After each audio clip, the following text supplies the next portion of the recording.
Oh, we're recording. We're recording again for the second time. Yes. God damn it, Roden. What? This every time. What? It, I'm. This is the Send It Show where we talk about the Wait, world. no, hold on. What? Oh, you started the intro. Okay, start again. This is the Send It Show where we talk about the world of precision rifle shooting. We are not experts. Our show is based on our opinions, which are always subject to change and evolution. A word of warning: the show is uncensored. If you're offended by foul language, we recommend finding a more professional source. If you want to hear two average guys break it down in simple terms, then stick around. Well done. Uh, so first off, this show brought to you by Not Another Guncast. Oh, we got a sponsor? You told me to read that. Not another Guncast? Dude, okay, so like beggars can't be choosers, so they offered to sponsor us. So I'm like, these guys are fucking like douches, but we'll take it, right? I mean, They love us so much, it's hard to say no. they love me, not so much you. That's fair. Yeah, if you guys haven't heard about this podcast, it's not another Guncast. It's two guys like us who have probably a little more information than we do, but um they just shoot the shit. It's really fun. They're on Saturday nights. I don't know what time. I'm on their live chats whenever I could get a chance. Um Mark and Justin. Mark's into long range. Justin's into AKs. I don't know why, but you know, everyone has their quirks. Give them a try. Yeah, yeah. So yeah, what are we talking? We're talking about ballistics today. Okay, so like this is the part of the classroom where my mind shuts off. You take the lead on this.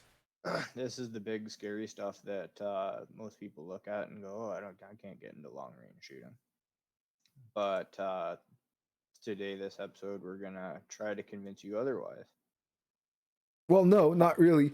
It's still very complicated. Well, yeah. Don't worry, I know none of it. So Alec will explain the science because he's the smart one and he knows what all those words mean, and I'll tell you how to go up about that. Yeah, it's not as overwhelming as it seems, right? Is that fair to say? Correct. And now, if I say doesn't matter, whatever, please understand. I'm trying to say you don't need it to start. It's good to know, but you know, like don't let it stop. We'll go on with the show. We'll go as yeah.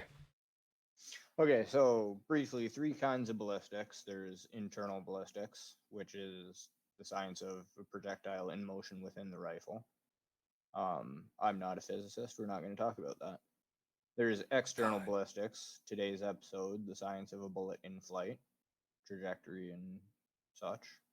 And terminal ballistics, we are also not talking about today, is everything that happens from impact to a resting position. That could be in anything, most commonly applied to living tissue. So if you hear people talking about terminal ballistics, it's a bullet's performance on an animal or person. Animal. Here. I mean, people talk about here defensive handgun ammunition. Okay, that's okay. I feel like we are not advocating sniping human beings. Roden felt like we needed to clarify that. There's no self-defensive. Nothing we do will hold up in court, okay? Yeah, if you pop a person at 600 yards, you're going to have a hard time selling that one as self-defense. I don't know, though. With this virus going around, it seems justifiable. 600 yards? Yeah, you want to keep those fuckers away, man. I ain't getting sick. Jesus Christ. Talking about deer in Minecraft, whatever the fuck. Allegedly. We're going to jail. Man. If you guys are listening to this like 3 years after we've recorded and we're in jail or something, Alec is referring to COVID-19. So if we've all survived this, The great TP shortage of 2020. yeah. So, Like, can you imagine external. that's how people became millionaires? Like, yeah, Black I was market. smart. Yeah, I bought when buying was good. I had like a stockpile and I sold like each roll for like $1,000. Right. Buy low, sell high. Okay, just on that note, bidets, BIDT, Amazon. Okay, look it up, buy it, good to go. Pressure wash your bunghole. That's right. So fresh and so Okay. clean. Um, God damn it. External ballistics. First and foremost, I guess, is gravity, right? Your drop over distance. Nothing. Okay, I'll keep going. I mean, it's Every. gravity. What do you want me to say? Fuck gravity. I don't know. I don't know. Everything on Earth falls at a rate of 32 foot per second per second, 32 foot per second squared. Um, so frictionless vacuum type shit, if you drop a bullet from a certain height and fire it from a certain height, they should both impact the ground at the same time. In reality, they probably won't because there's other factors going on like lift and shit. But your bullet is dropping 32 feet per second for every second that it's in flight. How much your drop is. So when you're dialing your scope or holding over to, arc the bullet at a certain range, um, you're kind of trying to intersect that point between how fast your bullet covers that ground. The faster your bullet travels, the less drop it'll have. Simply put. Realistically, you're just pulling the trigger. Fine, make everything simple. No, that's so complicated though. It's like you're not changing anything. Yes, that's what you're doing, but Right. yeah, you don't have to think about it.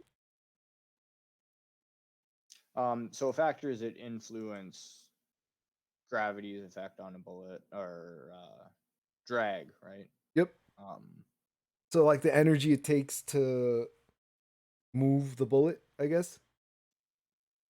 drag would be the bullet's resistance to passing through the atmosphere. Okay. Um, so less resistance, the bullet's going to slow down slower, right? It's going to lose speed slower. Um, Um, are you covering atmosphere as well? yeah, I was going to go into that. So things that influence drag are your temperature, your pressure, humidity, all the things you hear about in long range shooting. But all these things don't really do anything other than affect how fast your bullet is eating up that distance, right? Right. But Um, a good way to think about like the atmosphere is like as a liquid instead of like a gas. Because we have particles of like what like oxygen, hydrogen, nitrogen. Like it's constantly like in our air.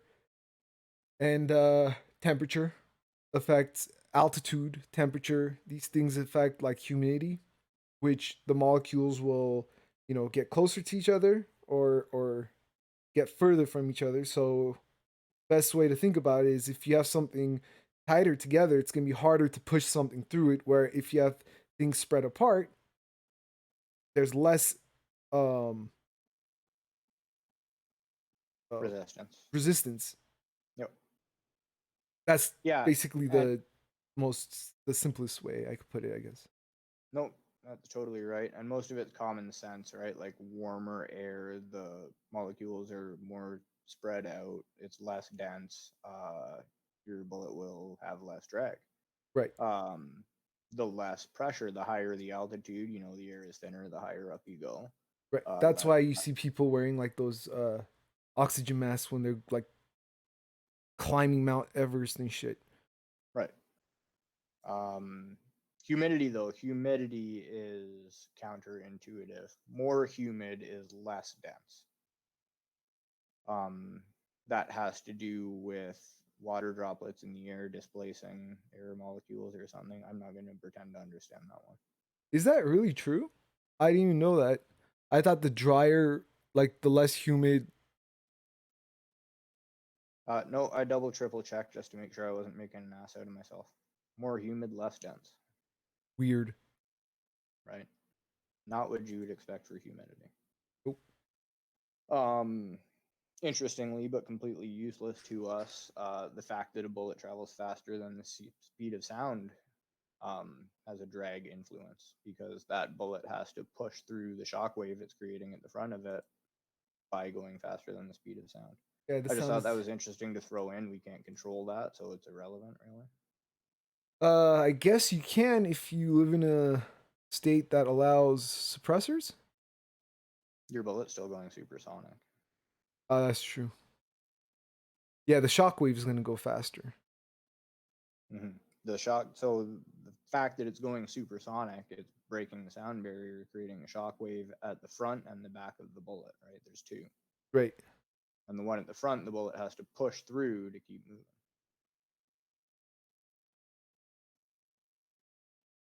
Did you freeze? Did I freeze? I'm not sure. I don't know if Oh, you froze or stopped talking, or I you're waiting stopped for a talking. response. Because I got nothing. Um, okay, well, you had a note here about density altitude. Density altitude is something that I found easier to focus on. So everything that Alec is explaining, how can I put this without scaring people? It all stands. And it all makes a difference. Um, what would make people think maybe feel a little easier on it is that it's not that significant of a difference. Um, of course, these are things that are important on first round hits. Like you went hunting in a different location that you normally go shooting. You want to be aware of these conditions because at a far enough distance and at especially a slow enough cartridge as well. Like, because if you're going super fast and you have a good BC, and we'll get to that, um, the differences aren't going to be that much.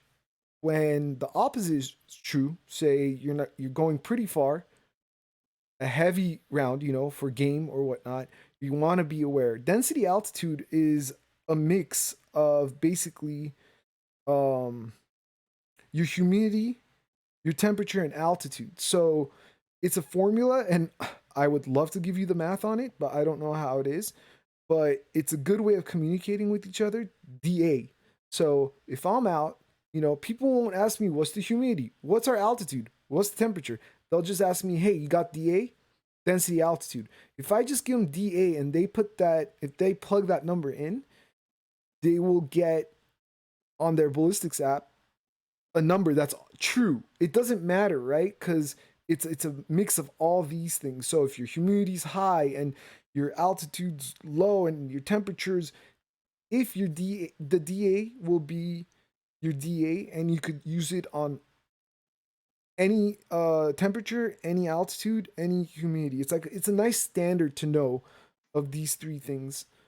Um, Right. It's a uniform system because some of those factors might be canceling each other out somewhat, right? Correct. Yeah, and when you're getting your dope, every time you go to range, write it down. Write down your dope. And if you don't have a way of getting your DA right away, if you got those three, you could figure it out, and you could make a little note for you. Today's DA was, you write that down. So when you go out, you don't have to look at, well, what was my temperature? Well, the humidity doesn't match. All you have to do is look at your DA and look at your closest DA to that day, and you'll be on. So it's a good way of, just simplifying it. So, listeners, back in episode 1, when we told you that you need a ballistics app, this is the kind of shit that's why. Yeah, and write down Um, your dope. yes.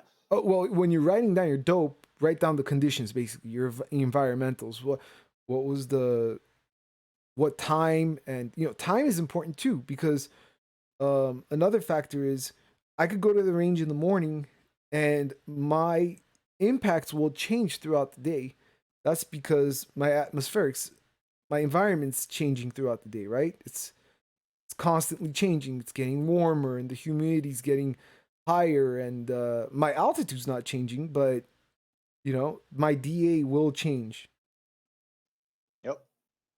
So a couple of minutes ago there you said BC. We should talk about what BC is. Okay, coefficiency. Did we talk about this already? I can't remember. We Maybe. may have like touched on it, but Okay. Well, you go for this. so ballistic coefficient is a figure that represents um drag, your bullets drag. Yeah. How well a bullet uh man, I always say aerodynamics, but I feel like Alec doesn't like that term. It's like I'm I'm okay with aerodynamics. yeah. Yeah, I feel like it's like aerodynamics and how well a bullet performs in efficiently uh breaking through the air. Yeah, Um it's the slipperiness of a bullet moving through the atmosphere. Yeah, and there are models. There are drag scale models where companies, researchers will give a number, and that number will tell the shooter if this bullet has a high BC or a low BC. We're going for high BC. The higher the BC, the less drag, I guess. Is Yes. that okay? So simplest put in practicality, the higher your ballistic coefficient, the longer your bullet will hold velocity. Right. And velocity is good because it minimizes all the external factors that influence the bullet's flight. Right. So faster your bullet, the less time it has to get to the target, which means the less time it has to be exposed to all those elements, gravity and wind and all that stuff. Right. But, again, velocity doesn't equal accuracy, but No. it helps. Velocity, yeah, velocity just minimizes those external factors. It Mm-hmm. doesn't necessarily have anything to do with accuracy. Right. You could have a super too fast bullet and it could just tumble, Mm-hmm. So it's not very efficient, just fast. So we're not looking for that either. It's all give and take. Everything you do, that's why they haven't figured out the perfect bullet. You get some more mass, get some more stability, but now you're slowing things down, so you're exposed to the elements, and then you lighten things up, you gain more speed, but now you have uh less of that, that weight, um, the stability. So it's we're still trying to figure it out, I guess. Yep, it's all kind of give and take, and I'm gonna get touch on that again. In when we get into wind, which I guess we're ready to talk Out of about. all these things that we've talked about right now, this is the one to pay attention. Yeah, I mean gravity is theoretically a given constant, right? Mm-hmm. Wind is the tricky one. Someone said everyone could be a sniper if it wasn't for the wind. Who was that? I've heard Ryan Kleckner say it. I don't know who originally said it. So for me, it was Ryan Kleckner. Yep. If you haven't put it It's together yet, listeners, we're Ryan Kleckner fans. yeah, little bit. Yeah, wind. Wind is going to push your bullet in a certain direction depending on what it's doing. Yeah, fuck You wind. got Fuck wind, dude. it. Wind can really fuck up someone's day. Um, on a normal day, on a good day, if you have wind, pray to your higher being that it's going in one direction at a constant speed. Because wind does not do that. Wind likes to slow down. Wind likes to pick up right as you pull that trigger. You know, wind is wind will throw you off. And I have a weather meter, and you could could pick up your wind. It's very accurate from where you're standing, but it means fuck all because you don't know what's going downrange and Right. in between at yardages. That's why when you see F class shooters or certain competitions, they got wind flags. Wind flags are great because study that wind flag long enough, you could be like, okay, when it's going about like this, that's like about 5 miles an hour. When it's completely straight up, that's like 10 miles an hour. And people are looking at ranges and Mm-hmm. crosswinds, like a 5 mile per hour here and a 5 mile per hour there.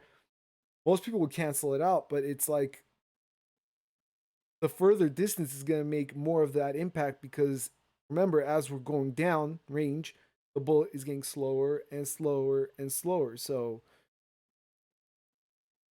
I don't know how to do any of that. You shoot long enough, kind of feel it, but it's for me, it's always been it's practice. Yep. Like, so simply put, if you've got a really light wind at the muzzle, but there's a heavy wind going on downrange that you're not aware of, you're gonna miss. Yeah. Um. Now, to ease people's minds, if you're shooting anything, say 6.5 Creed, 308, even 5.56, and you're within uh okay, so for 6.5 you're within 600 yards, for 308 you're within 600 yards, and with 5.56 you're within 500 yards, let's say. Um you're going to have to account for the wind, but on a large enough target, you'll probably make a hit. Um this is very important to note, not only if you made that hit, but where you made that hit. Sometimes I look at the way my steel plate moves. Steel plate's always gonna move no matter what, even if it's static. If you hit in the center, it'll go like directly back. If you hit it on the side, it'll do that twist motion. Figure that out so that you could know: did I hit dead center? Did I hit low? Did I hit to the right? Because that's where you have to make your adjustments for your next shot, so on and so forth. Yep. So what about wind values? Do you do a lot of thinking about wind values? I do. Let's explain what that is first. Okay, so I guess there's there's wind speed and there's wind direction, right? Yeah. Um, so if you have a wind going 10 miles an hour at 90 degrees, like perpendicular, right? Let's say clock face. I always like the clock face analogy. Okay, so we're shooting So at you 12 o'clock Yep. towards 12, yeah, and the wind's coming in at 9 o'clock, let's say. Yep. So and whatever speed that wind is coming in at 9 o'clock, we'll give it a full value. Um, Now if that wind is traveling at 6, let's say 6 o'clock. Um, Now, and I know this isn't like 100%, but most of the time people will split that in two, I guess. Like Six I six o'clock would be directly behind you. no, okay, okay, sorry. Then we'll say 7:30.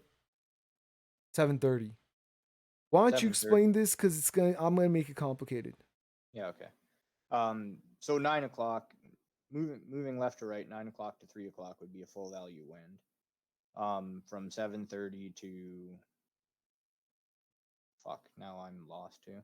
If the wind's coming in at 7:30, that's half value because it's not enacting its full force directly perpendicular to the bullet. It's coming in at an angle. So what's it widely regarded? You can take whatever your wind correction is by half and apply it. Yeah, see, I don't know how to keep this simple, and I also don't want to, because it's not true. Like, yes and no, because there's spin drift, Well, yeah, and we're there, trying to be simple. God damn it! I didn't think this one through. It's a hard one to simplify, but it really is like you don't need to be an expert on all this shit, right? I'm not. Look at me. I don't even know what I'm talking about. We can Uh, hardly talk about right? it. Yeah, yeah. Uh, you you have to be aware of the wind, and it's gonna make a difference. Um, the way I've learned how to deal with wind is like I think I've said it every episode. You gotta see your impacts. Okay, like when you miss. Okay, let's start over again. You have to have your fundamentals down. You have to be a good shooter. This means like, you could practice at 100 yards, get those tight groups. Know that you could shoot that way so that when you go out, you know that that shot wasn't pulled, or if it was pulled, you know you pulled it. That's how tuned you are with your rifle, so that when you're like, "Oh no, that was a perfect shot, but I missed." You know that there was something going on over there. You know that that wind dragged it out, Um you could look at the wind and observe it, and then when you see your shot go to either side, you could know that okay, that much wind, you give that value, dragged it about that much, and I need to make this much of a change. Um,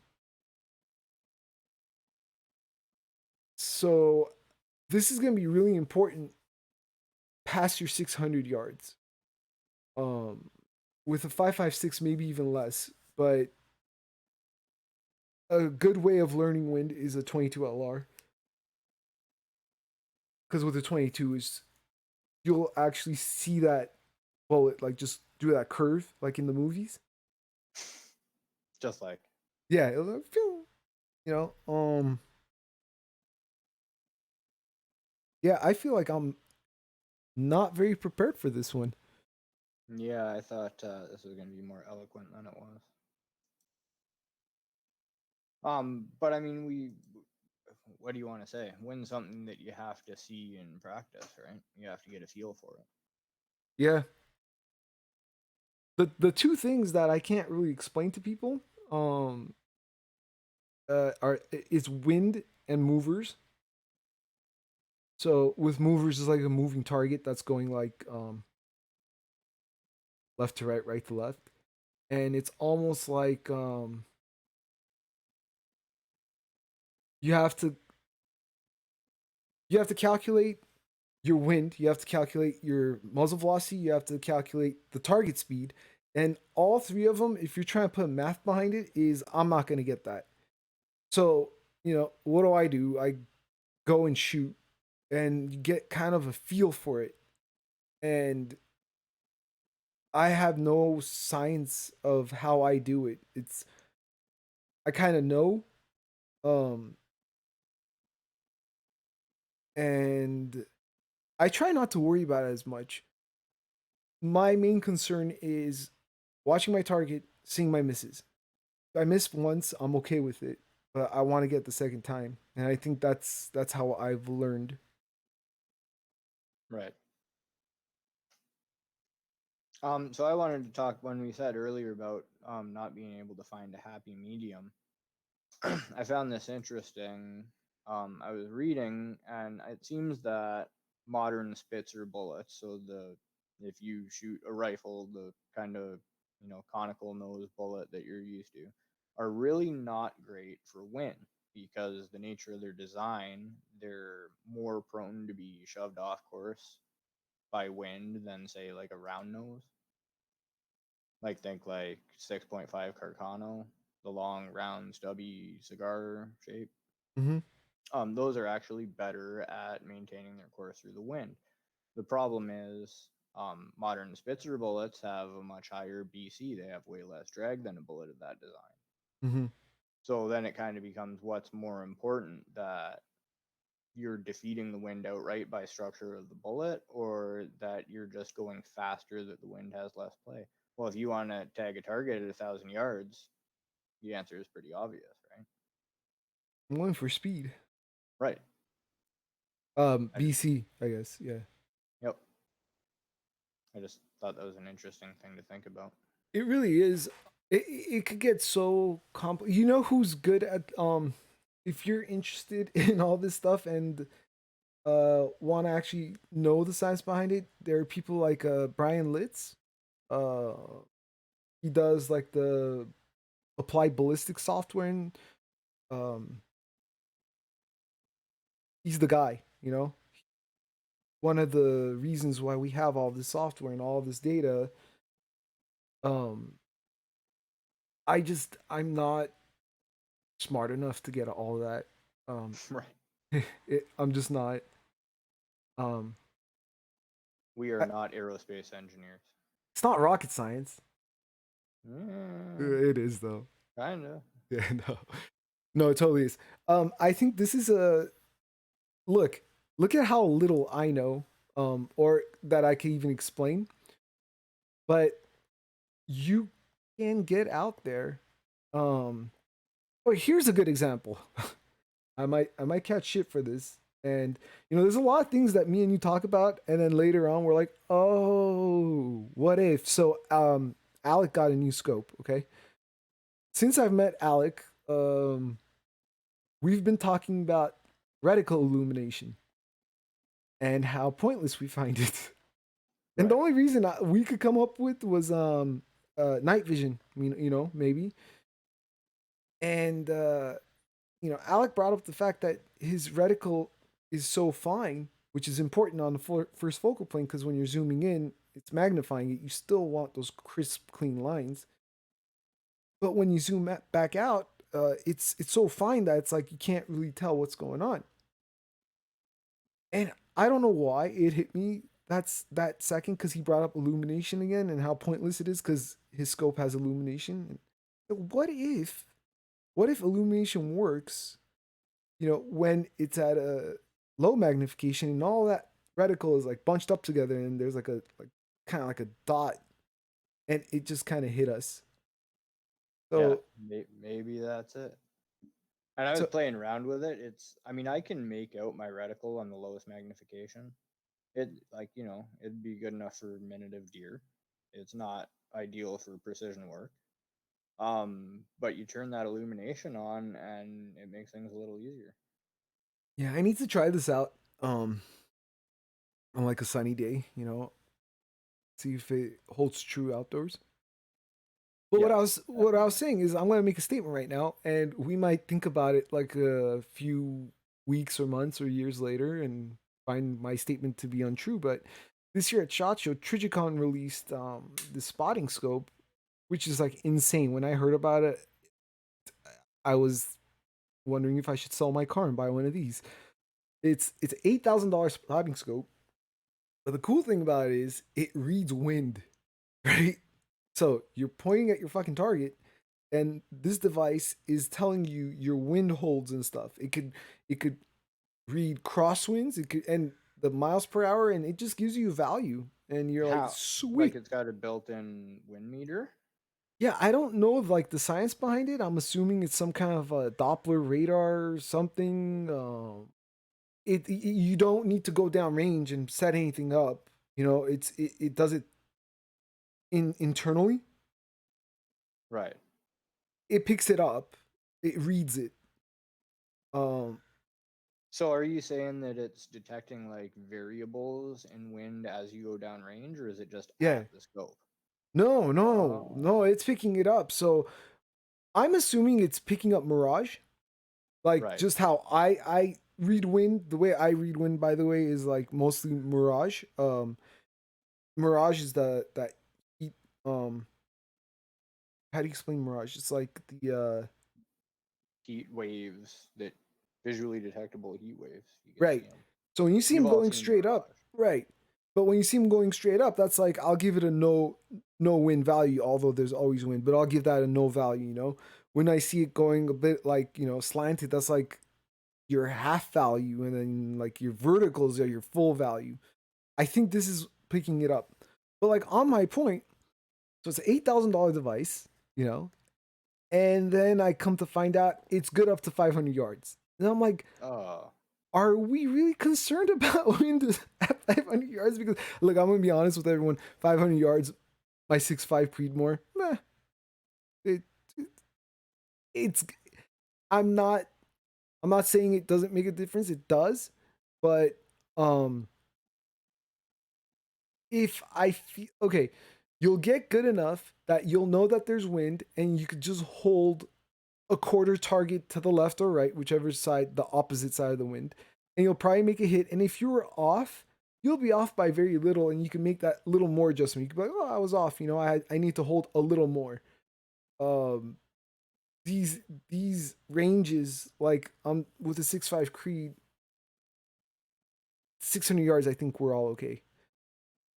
It comes Yeah, into I play don't like, see it justifying $8,000 to read your wind to 500 yards. yeah, yeah. That was my complete like first thought. I was like, are we? Are people concerned about wind at that? With the 22 LR, I can understand. With a 5.56, they'll probably make a difference, but not at $8,000. I need this difference. God, unless you like, I need to shoot through this tornado. You might be in trouble anyway then. Yeah.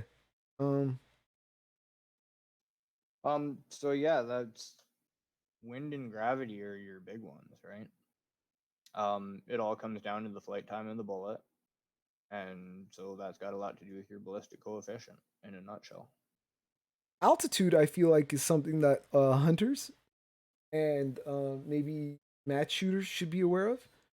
Because if your home range is at a certain altitude and your zero is at that altitude, and then you decide to go, I don't know, Up in the Colorado, mountains. yeah, yeah, you're gonna be at a higher elevation, and so you're definitely gonna see differences. Um, uh, Again, you could do two things. You could either go and zero your rifle again, you zero your scope, if you have that opportunity. Don't, you could figure out your DA, go about like that.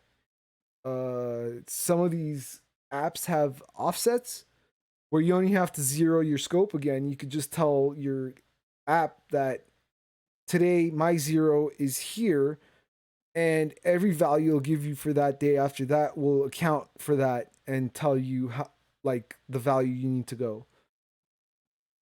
If that makes any sense. Yep, I'm with you. Um. Oh. Uh. My final thought is I have a Kestrel, and it is, other than my rifle, scope, magazines, and bipod, uh, it's the one piece of kit that I can't live without. It lives in my backpack that goes with me everywhere. Like when I go to a shooting trip, it never leaves my side, and it has my ballistics software inside, and it reads my atmospherics. I never test for wind. I put you could put two values of wind inside, and I'll always put 5 o'clock. 5 miles per hour, 10 miles per hour, and I leave it at that. I know what my 5 mile per hour value is. I know what my 10 mile per hour value is. It is my job to figure out what's been given to me though. Right. So I'll have to figure out, is that 7 miles an hour? Is that 8 miles an hour? Is that, and from there So I'll you're have to still decide. reading the wind yourself. I have to, because you know people pick up the wind and the wind direction, and that's all fine and good, but that's where you are. Right. We need to Again, know. wind at the muzzle is not the whole story. Right, right. Yeah, so despite all the things that my Kestrel gives me as far as environmentals, wind is not something I take from it. In fact, I keep the wind meter closed, and it's a value I've given the computer, which is 5 and 10 at full value, so that me being the computer, I give the value. Good stuff. Yes, sir. I had a note on angles. Do you feel like that fits into what we're talking about? I think it does. I think it Okay. does. So if you're shooting at an angle, either an upward incline or a downward incline, you're going to have a different point of impact than if you're shooting flat horizontal. Um, the reason why being if you're shooting, say you're shooting a target at 500 yards, right, and it's flat 90 degrees from you, it is 500 yards. If that target's still 500 yards, by the ground, by the earth from you, but it's now 100 feet in the air, um, distance to the target is further than 500 yards, right? From your muzzle to that target is now more. Isn't it closer? No. Is it? I Am think I so. talking backwards? Um, I think it's closer. Because you're going to have less draw. We've done this so God, many times. God damn it. It's the No, it's going to be further because think of it as a triangle, right? The hypotenuse is the longest part of the triangle.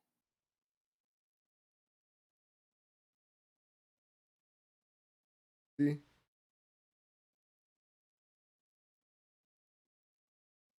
if I hold this, Roden's holding a pen and trying to do a visual illustration. I'm trying to figure it out. I'm not showing you. I'm trying to see if what I'm saying holds water. Hold on. So if this is okay, let's hold it from here. If let's say this is 100 yards, right? And then now we're gonna shoot low, and we go like this. I feel like the distance closes. No, your hand's moving closer. We're on the air, Roden. God damn it! This was a terrible episode. I feel like we need to do it again. I really thought Ballistics. We know nothing. I really thought we had this. I'm like, oh, this will be nice and smooth, and then oh fuck, we have no idea what we're talking about. None. Um, I'll stop no, recording now. did you? No, I can. Jesus Christ, give me a fucking heart attack. I guess it wouldn't have killed me to like look at a chart or something. But no, think of it as a triangle, right? Okay. So your target, 500 yards away from you on the ground, is the flat bottom of that triangle. And Okay. then if you raise the target up 100 feet, that vertical line is the back end of the triangle. And then from that target back to your muzzle is the hypotenuse. That will be the longest distance of the triangle. I don't remember how to figure that because in school I remember thinking, why the fuck am I ever going to need this, and stop paying attention. Long range shooting is why the fuck you need to know this stuff, kids. Stay in school. Do you know how many times I've taken geometry? Not enough. 3. Once in the smart class, repeated in the dumb class, then took summer school to pass. Yeah, not enough. I feel like in Ryan Kleckner's book, I feel like he explains that it's actually not the case.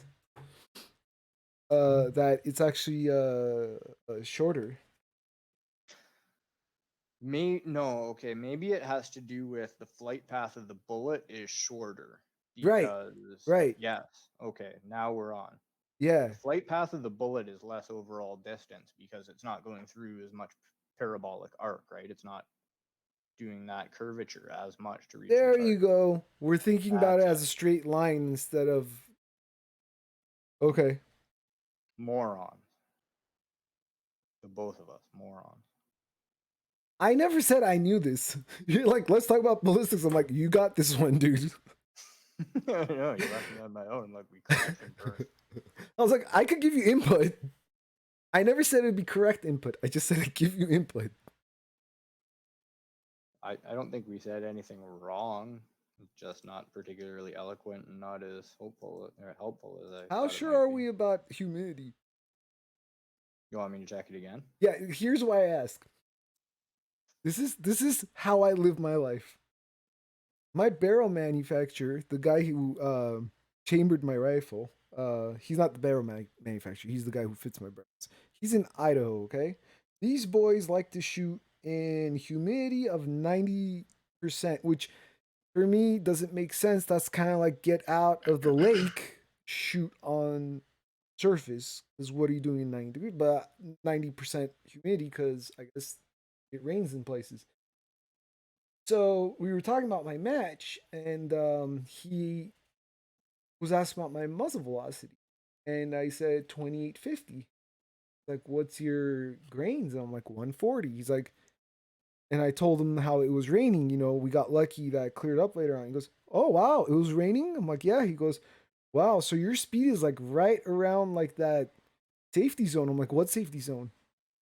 So apparently, if it's humid enough, it could be dangerous to shoot that fast Huh. out of a certain cartridge. I was It's unaware. okay. Well, I got the science here. Um, at the same pressure and temperature, 1 cubic foot of air always contains the same number of molecules. 78% of the molecules are nitrogen, 21% are oxygen, and 1% are other. So this has to do with molecular weight. Nitrogen molecules have a molecular weight of 28. Oxygen have 32. If water vapor molecules are added, they replace the nitrogen molecules. You with me? Yep. So water molecules have a molecular weight of 18. Since each water molecule weighs less than a nitrogen molecule, the cubic foot of air weighs less. If the air weighs less, it is less dense. Huh. There you go.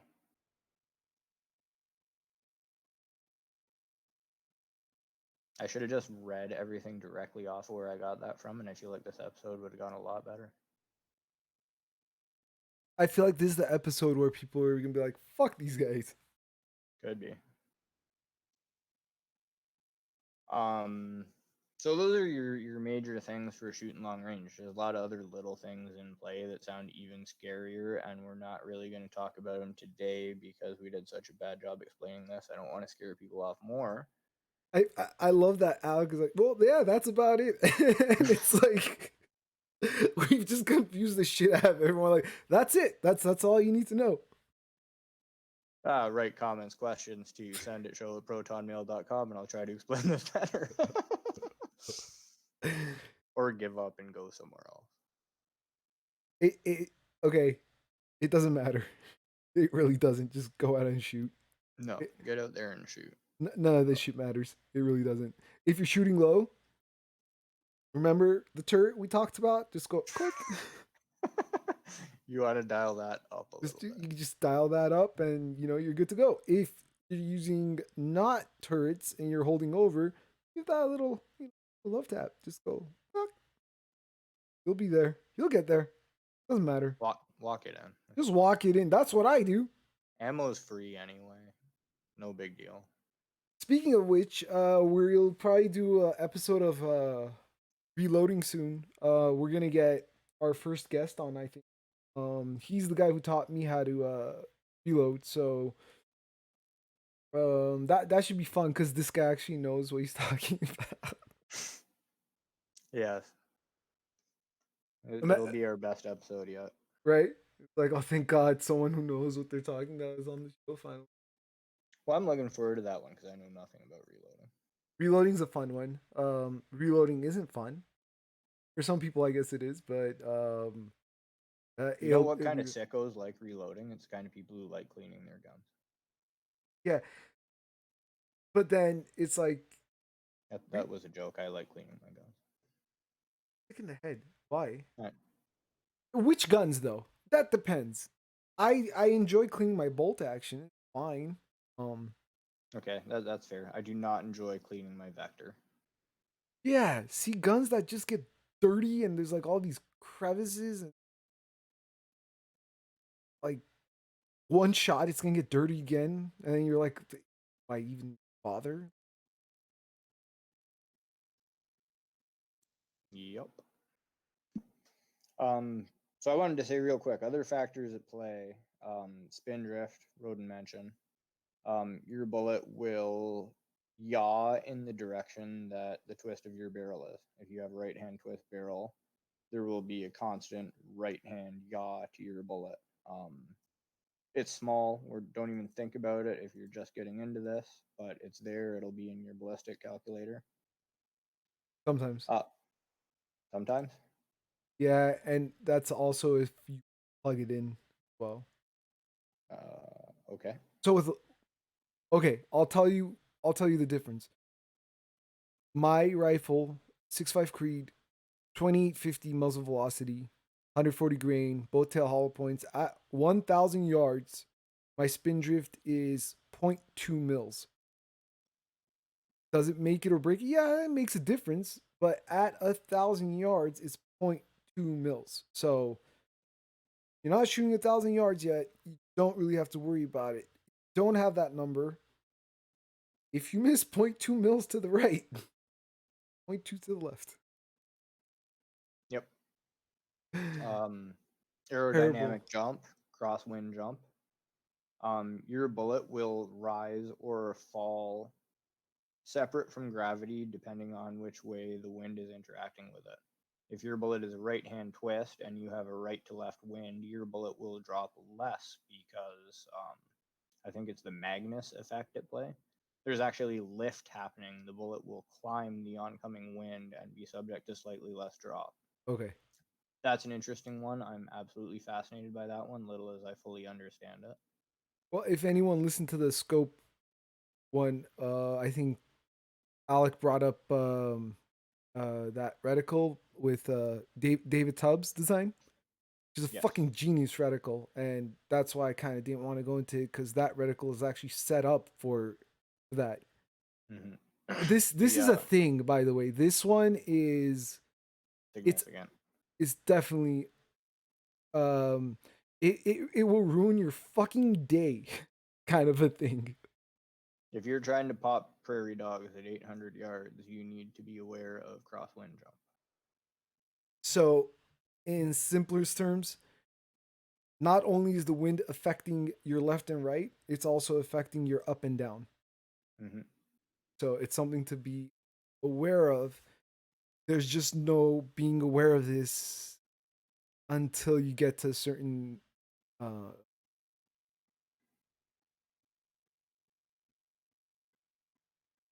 Usually, I can certain help you find a word. This time, I'm like, I don't know what to experience say. level, I guess.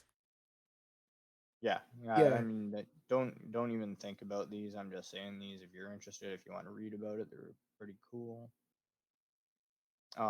We may talk about it in the future if I ever feel confident enough to explain it based on today's episode. Not so much. Are we really Um, releasing this? I don't know. I guess I'll listen to it. It might not be as bad as we think. We should send it to some people who don't really know long range shooting and be like, "How bad did we fuck this up?" You know, I'm getting a little tired of our critics because our critics are our friends and they like don't give a fuck. It fucking sucked. Quit saying You know That's what I true. fucking hate? So okay, your voice is terrible. You should probably just get someone else to do it. We have uh, wonderful friends. You're the best. Very supportive. Um, Coriolis effect. Coriolis effect is the spin of the Earth's effect on the flight path of a bullet. Once your bullet leaves the barrel, it is no longer subject to the rotation of the Earth that you and your target are still subject to. That has an effect on where your bullet impacts downrange. But like, what if? Okay, hear me out on this one. What if it's a simulation? How do you mean? What if all of this is just a simulation? Like the Matrix? Yeah, I I feel like the Coriolis effect is bullshit because like, I'm kidding. Conspiracy I theory joke. I wasn't sure how to pick up that thread. I mean, it could be a simulation, but proceed as normal because it's still at play. Yeah, I think the creator probably plugged those values in. Just to fuck with our heads. Like long That's range true. shooting in real life is so easy, but because it's a simulation, it's all this bullshit. Yep. And Um, being a simulation, there's probably a player one that's controlling us, and they're like, "Oh fuck yeah, this idiot's going long range shooting. Pull up the environmental app." You know, I never saw that movie. Which one? Matrix? Oh, I thought that was a Ready Player One reference. What is Ready Player One? A movie. This is all in my head, Alec. This movie has not been written yet. Okay. Okay. I talked to a few guys. You know, their people are gonna contact my people. Go from there. So spin drift, crosswind jump, Coriolis effect, those are the big, real scary ones that you don't need to worry about, but they're there. Honestly, Coriolis effect. I at the distance I'm going, I don't even know if I've looked into it. Okay, now I've seen a video where a guy was shooting east and west, and he had a target at each distance, 1,000 yards away, east and west. And there was a 10-inch spread in his point of impact. He shot one target, turned around, and shot the other target. Now, How far? that 1,000 yards. Okay. Now, that does not prove Coriolis. That could be a crosswind jump effect. It's a thing. It's a real thing, but I guess because once again, I have a Kestrel, right? The Kestrel knows which direction I'm shooting into. I'm assuming, not I'm assuming, I'm 100% sure it's putting that into. I'm shooting north though. So what happens north and south? Is it left and right? I'm really not educated enough to know for sure. I think the east and west was the most obvious example because that's the axis the Earth rotates on, right? It all makes sense, and it's a true thing. It's true. If you could somehow get a helicopter, let's say, lift it off Earth like 1 inch, just whatever, just lift it off Earth, and for somehow that helicopter is staying in the same spot according to something in space, you know, not looking at Earth, the Earth is gonna move, you know, while the helicopter stands still, even though it's not going left or right. Right. It's a thing. Yep. So that's interesting. You're talking about further and closer. Well, I've always thought about if you're shooting north and south, left and right. It may. Right? Because like if you're shooting like if that's Antarctica up north, and you know, wait, where is Antarctica? Is it north or south? That south. South. With the Penguins Road. Come on. What's north? North Pole. Santa Claus. So Santa Claus, penguins. Okay? And you're shooting towards Santa Claus, not at Santa Claus, just towards his general direction. And the Earth is spinning like towards the left. So if you're shooting that way, your bullets would impact right? Right. Theoretically, or yes? I'm going to say theoretically because I'm not educated enough to comment on Coriolis.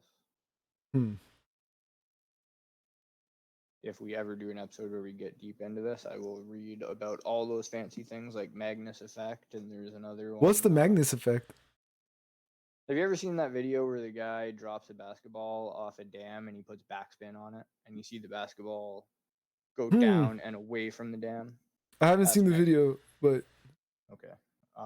Check it out. It's pretty cool. Google basketball Magnus effect. But I'm pretty sure that's the factor at play with crosswind jump, because your bullet has a rotational force and it's riding the air up or down. Depending on where the wind's going. Crosswind jump is a thing that I've actually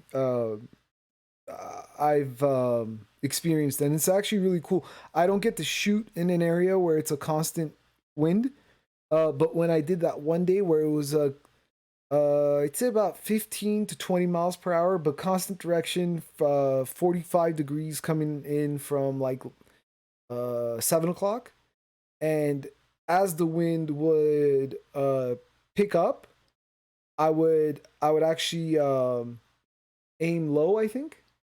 Yeah. And as it would drop off a bit, I would aim a bit high. It's a thing, and it's really cool. And once you get it, you're just kind of like, like it sinks in the beginning. You're kind of like, why is this playing? And then when you feel that wind coming in and you do your holds and you still get impacts, it's really cool. Yep. And I think it's nifty too because it has to do with the rotation of your barrel, right? Like if you had a left hand twist barrel, it's going to have the exact opposite effect. Correct. Not like you see a lot of left hand twist barrels, but just saying. Why is that, you think? So there was an episode of We Like Shooting Mm-hmm. where Nick Lynch was talking about um, seeing an appeal to left hand twist rifles in like your big bore, big game rifles Uh-huh. because the rifle will torque in the direction of your barrel twist, right? The bigger the bullet, the more that rifle will torque. So in your really, really big bores, like your fucking 700 nitros, if you got a right hand twist, that rifle is going to torque away from you. If you were to do a left hand twist, it will torque into you Oh, and theoretically be more controllable. okay. Interesting. Oh, We Like Shooting. That's another good podcast. If you guys, if you're listening to this, you've heard of We Like Shooting. Um, that's interesting. Right? Yeah, Cool stuff. This is the stuff that gets like I think about this and read about it and shit. never crossed my mind. Yeah, it's cool stuff. Yeah, no, it really is. I think I'm one of those that scares away from it because I there's so little I understand, and then it complicates things in my head. Yeah. Um, so I just I don't give it much thought. I think once it starts affecting me, that's when I'm like, okay, I gotta learn about this. I gotta study this. Which is a good policy, I think, and what I hope our listeners take away from this episode as badly as we butchered that intent. Yeah. Keep an eye out on wind and your impacts. That's it. That's all. Know That's your all of it. know your drop. Know your drop. Yeah. All right. That Um. it? That's it. I hope you enjoyed that show. Write any comments or questions to send it show@protonmail.com. If you feel like we made a horrible mess of this one, let us know. All right. See you next Thanks for time. listening. Later.